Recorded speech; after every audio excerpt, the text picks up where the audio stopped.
ఈ ఆపద మనకి రాకుండా చూడడం అంటే ఏమిటో తెలుసా? భగవన్నామాన్ని నిరంతరం స్మరిస్తూ ఉంటే ఏ ఆపద మన దగ్గరికి వచ్చినా సరే మనం స్థిరంగా అలాగే ఉండడం వల్ల దాన్ని ఎదుర్కొనే ప్రయత్నం కూడా ఏమీ చేయకపోవడం వల్ల అదే వెళ్ళిపోతుంది. వీడు మొండేడ్రా బాబు, దేనికి చెల్లించట్లేదురా అని వెళ్ళిపోతుంది. అంచేతను ఎప్పుడు పెయిన్ కిల్లర్లు వాడడం కంటే రెసిస్టెన్స్ పవర్ పెంచుకోవడం మంచిది కదా.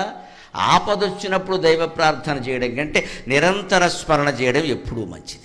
ఆపద వచ్చినప్పుడు చేసే ప్రార్థన పెయిన్ కిల్లర్ లాంటి, నిరంతరం చేసే స్మరణ నిరోధక శక్తి లాంటిది. ఏది కావాలో మీరే ఆలోచించు. నిరంతరం సుఖంగా ఉన్నా సరే, దుఃఖం ఉన్నా సరే, ఏమీ లేకపోయినా సరే, మామూలుగా కూర్చున్నా సరే అనవసర పనులు మానేసి, అనవసరపు మాటలు మానేసి, అనవసరపు ఆలోచనలు మానేసి భగవద్ధ్యానం చేస్తే జీవితం అంతా బాగుంటుంది. పైగా భౌతికమైన కోరికలు కూడా అన్నీ తీరుతాయి, ఇబ్బంది ఏం లేదు, అన్నీ తీరుతాయి.